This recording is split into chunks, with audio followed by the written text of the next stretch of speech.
ओम नमः शिवाय। शिव जी सदा सहाय। ओम नमः शिवाय। गुरु जी सदा सहाय। संगत जी गुरु जी का अनंतम अंतम शुक्राना, लख लख बार शुक्राना, अर्चित शुक्राना, शास्त्रा शुक्राना।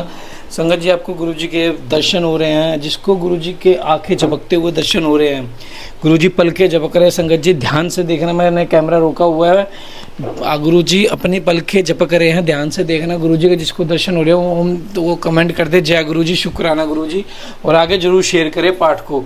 और संगत जी मैं आपको एक चीज़ बताने जा रहा हूँ, आपके मुख से आपने 10 से 15 दिन अमृत वेले में उठ के ये कर दिया ना, सिर्फ ये चीज़, कोई अगर मंत्र जाप नहीं करते, कुछ भी नहीं करते, आप ये सिर्फ ये चीज़ करते हो। जपजी साहिब पाठ की ये 2 पंक्तियाँ हैं, ये बहुत ही मशहूर पंक्तियाँ हैं, ये बहुत ही प्यारी पंक्तियाँ हैं। और इस पंक्तियों में एक ऐसा विशेष चीज़ है, मैं आपको पहले हिंदी में समझाता हूँ अच्छे से, तो उसमें हिंदी में अच्छे से समझाता हूँ। उसमें है कि ना तो जीना मेरे बस की है, ना मरना मेरे बस की है, ना खाना मेरे बस की है, ना चलना मेरे बस की है, ना काम करना मेरे बस की है। जो भी है मेरे परमात्मा, सब कुछ तुम्हारा दिया हुआ है, सब कुछ तुम्हारा दिया हुआ है। यह जपजी साहिब के पंक्तियाँ हैं 2, उनका अर्थ है कि हमारे बस की कुछ नहीं है। जो आप दे रहे हो सब आपका दिया हुआ है, जो आप दोगे वो भी आपका दिया हुआ है, जो आप नहीं दोगे वो भी आपका ही दिया हुआ है मेरे परमात्मा। पहली पंक्तियाँ है, जोड़ ने जीवन मरण ते जोड़ ने राजमाल मनोहर, जोड़ ने जीवन मरण ने जोड़ जोड़ ने राजमाल मनसोहर। दूसरी पंक्ति है, जोड़ न सुरते ज्ञान विचार, जोड़ न जुगतु छूटे संसार। मतलब समझ गए ना कि ना तो हमारे पे ये जोर चलता है कि हम संसार को छोड़ दें, ना हमारे पे ये जोर है कि हम ज्ञान प्राप्त कर ले, ना हमारे पे ये जोर है कि हम कुछ काम कर सके। जो भी होगा सब परमात्मा तुम्हारी रजा से होगा, सब कुछ आपकी देख रेख में होगा और सब आपकी मर्जी से होगा। यह जपजी साहिब की 2 पंक्तियां हैं। मैं पंक्ति आपको दोबारा बता देता हूँ, बहुत ब्लेस पंक्तियां हैं, ध्यान से सुनना संगत जी, बहुत ही ब्लेस है। जोर न जीवन मरण ते जोर न राजमाल मनसोर, जोड़ न सुरते ज्ञान विचार, जोड़ न जुगतु छूटे संसार। बहुत ब्लेस है, बहुत ब्लेस है संगत जी, बहुत ब्लेस है। तो जय गुरु जी, शुक्रान गुरु जी। पाठ को शुरू करते हैं गुरु मंत्र के आपके साथ। ओम नमः शिवाय। शिव जी सदा साई। ओम नमः शिवाय। गुरु जी सदा। हाँ संगत जी, जिसने ये 2 पंक्तियाँ जैसे जपजी साहिब का पाठ तो आप पूरा करते करते उसके बाद अगर आप शुद्ध मन से ये भी बोल दोगे ना तो मेरा जोर जीने पे है ना मरने पे है, उसमें भी गुरु जी आपकी ये पंक्तियों की बहुत ब्लेस है। जय गुरु जी, शुक्राना गुरु जी। जय गुरु जी। पार्वती की तपस्या, एक व्याघ्र पर उनकी कृपा, ब्रह्मा जी का उनके पास आना, देवी के साथ उनका वार्तालाप, देवी के द्वारा काली तपस्या का त्याग, उससे कृष्ण वर्णा कुमारी कन्या के रूप में उत्पन्न हुई, कौशिकी के द्वारा शुभ निशुभ का वध।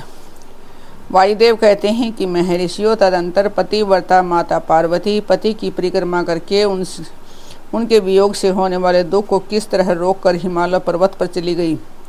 उन्होंने पहले सखियों के साथ जिस स्थान पर तप किया था उस स्थान से उनका प्रेम हो गया था, अतः फिर उसी को उन्होंने तपस्या के लिए चुना। तदंतर माता पिता के घर जा उनका दर्शन और प्रणाम करके उन्हें सब समाचार बताकर उनकी आज्ञा ले उन्होंने सारे आभूषण उतार दिए और फिर तपोवन में जा स्नान के पश्चात तपस्वी का परम पावन वेश धारण करके अत्यंत तीव्र एवं परम दुष्कर तपस्या करने का संकल्प किया। वे मन ही मन सदा पति के चरणारविंदों का चिंतन करती हुई किसी अक्षिण लिंग में उन्हीं का ध्यान करके पूजन की बाह्य विधि के अनुसार जंगल के फल फूल आदि उपकरणों द्वारा तीनों समय उनका पूजन करती थी। भगवान शंकर ही ब्रह्मा का रूप धारण करके मेरी तपस्या का फल मुझे देंगे, ऐसा दृढ़ विश्वास रखे हुए प्रतिदिन तपस्या में लगी रहती थी। इस तरह तपस्या करते करते जब बहुत समय बीत गया, तब एक दिन उनके पास कोई बहुत बड़ा व्याघ्र देखा गया।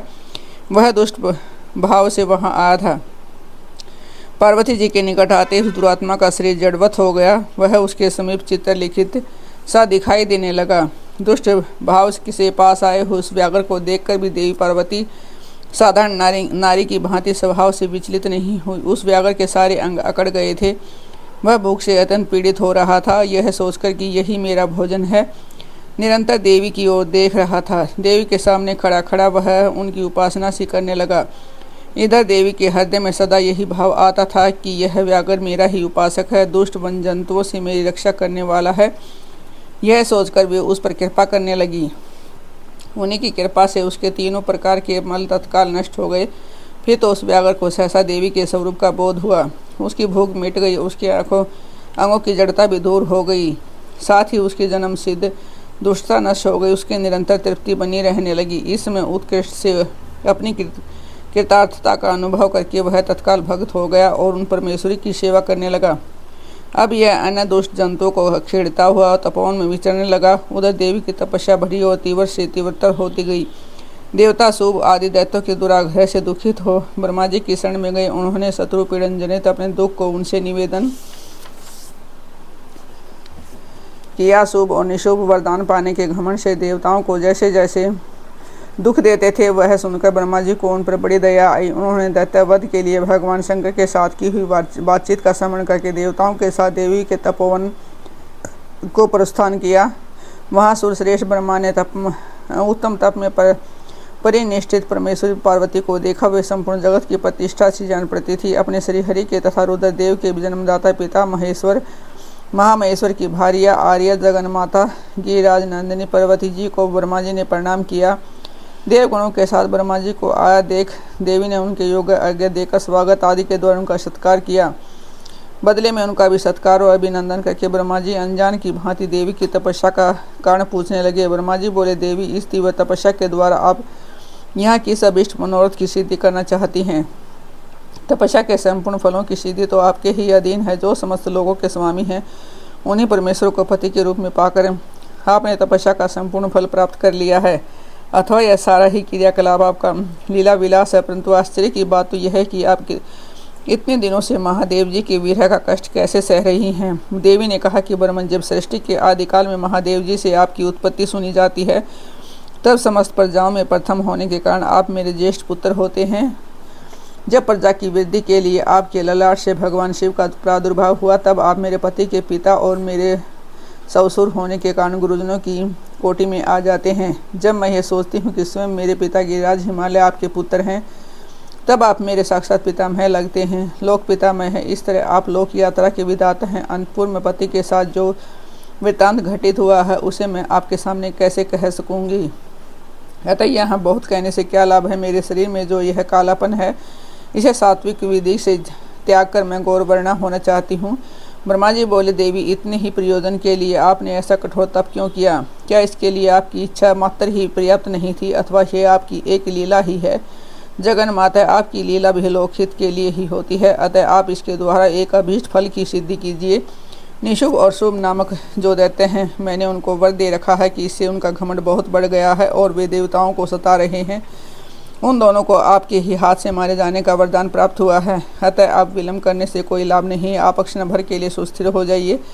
आपके द्वारा जो शक्ति रची या छोड़ी गई है, वह उन दोनों के लिए मृत्यु हो जाएगी। ब्रह्मा जी के इस प्रकार प्रार्थना करने पर गिरिराज कुमारी देवी पार्वती सहसा अपने काली त्वचा के आवरण को उतार कर गौरवर्णा हो गई। तब त्वचा को उस रूप से त्यागी गई जो उनकी शक्ति थी। उसका नाम कौशिकी हुआ। वह काले मेघ के समान कांति वाली कृष्ण वर्णा का कन्या हो गई। देवी की वह मायामयी शक्ति ही योगनिधर और वैष्णवी कहलाती है।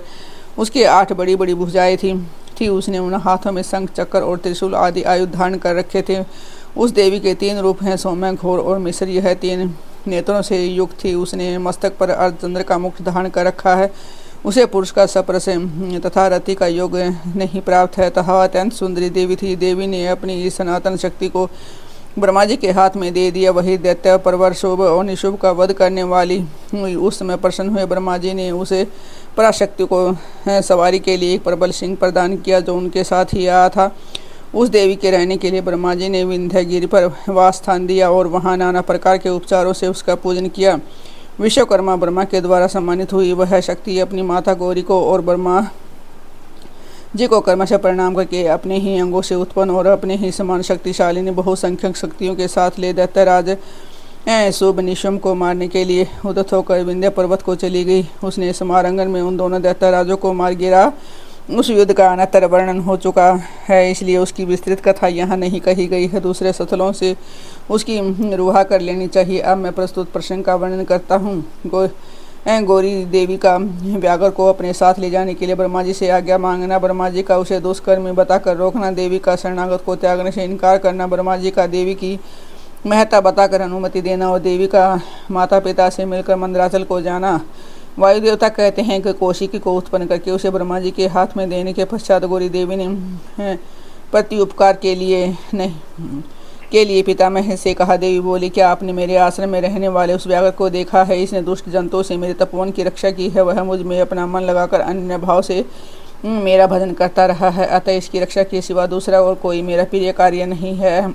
ये मेरे अंतपुर में विचरने वाला होगा। भगवान शंकर इसे प्रसन्नतापूर्वक गणेश्वर का पद प्रदान करेंगे। मैं इसे आगे करके सखियों के साथ यहाँ से जाना चाहती हूँ। इसके लिए आप मुझे आज्ञा दें, क्योंकि आप प्रजापति हैं। देवी के ऐसा कहने पर उन्हें भोली भाली जान हंसते और मुस्कुराते हैं ब्रह्मा जी की उस व्याघ्र की पुरानी क्रूरतापूर्ण करतूतें बताते हुए उनकी दुष्टता का वर्णन करने लगे। ब्रह्मा जी ने कहा कि देवी, कहाँ तो पशुओं में क्रूर व्याघ्र और कहाँ ये आपकी मंगलमयी कृपा। आप विषधर सर्प के मुख में साक्षात अमृत क्यों सींच रही हैं?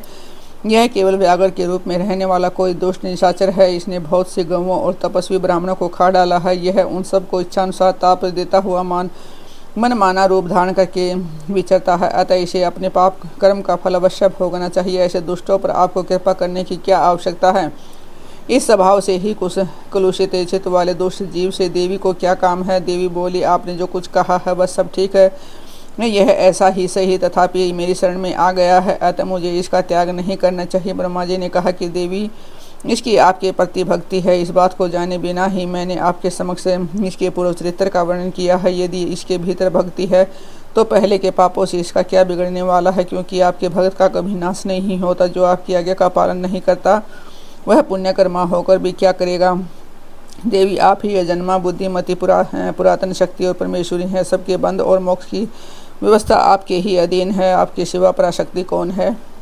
आपके बिना किसको कर्मजनित सिद्धि प्राप्त हो सकती है? आप ये असंख्य रुद्रों की विविध शक्ति हैं। शक्ति रहित करता काम करने में कौन सी सफलता प्राप्त करेगा? भगवान विष्णु को मुझको तथा अन्य देवता, दानव और राक्षसों को उन्होंने सूर्यों की प्राप्ति कराने के लिए आपकी आज्ञा ही कारण है। असंख्य ब्रह्मा, विष्णु तथा रुद्र जो आपकी आज्ञा का पालन करने वाले हैं, बीत चुके हैं, भविष्य में भी होंगे। देवेश्वरी हैं, आपकी आराधना किए बिना हम सब श्रेष्ठ देवता भी मासिक आदि चारों पुरुषार्थों की प्राप्ति नहीं कर सकते। आपके संकल्प से ब्रह्मता और स्थावरताओं का तत्काल व्यता से फिर बदल भी हो सकता है, अर्थात ब्रह्मा स्थावर वृक्ष आदि हो जाता है। स्थावर ब्रह्मा, क्योंकि पुण्य और पाप के फलों की व्यवस्था आपने ही की है। आप ही जगत के स्वामी परमात्मा शिव की अनादि, मध्य और अनंत आदि सनातन शक्ति हैं। आप संपूर्ण लोक यात्रा का निर्वाह करने के लिए किसी अद्भुत मूर्ति में आविष्ट हो जाना नाना प्रकार के भावों से क्रीड़ा करती हैं। भला आपको ठीक कौन जानता है? यह पापचारी व्याघ्र भी आज आपकी कृपा से परम सिद्धि प्राप्त कर चुका है। इसे कौन बाधक हो सकता है? इस प्रकार उनके परम तत्व का स्मरण कराकर ब्रह्मा जी ने उसूचित प्रार्थना की। तब गौरी देवी तपस्या से निवृत्त हुई। तदंतर देवी की आज्ञा पाकर ब्रह्मा जी अंतर ध्यान हो गए। फिर देवी ने अपने वियोग को न सह सकने वाले माता पिता मैना और हिमवान का दर्शन करके उन्हें प्रणाम किया तथा नाना प्रकार से आश्वासन दिया। इसके बाद देवी ने तपस्या के प्रेमी तपोवन के वृक्षों को देखा। वे उनके सामने फूलों की वर्षा कर रहे थे। ऐसा जान पड़ता था कि मानो उनसे होने वाले वियोग के शोक से पीड़ित हो वे आंसू बरसा रहे हैं। अपनी शाखाओं पर बैठे विहंगनों के कलरवों के ब्याज से मानो वे व्याकुलतापूर्वक नाना प्रकार से दीनतापूर्वक विलाप कर रहे थे। तदंतर पति के दर्शन के लिए उतावली हो उस व्याघ्र को और से पुत्र की भांति स्नेह से आगे करके सखियों से बातचीत करती और देह की दिव्या प्रभा से दसों दिशाओं को उदित करती हुई गौरी देवी मंदराचल को चली गई। वहाँ जहाँ संपूर्ण जगत के आधार, श्रेष्ठा, पालक और संहारक पति देव महेश्वर विराजमान थे।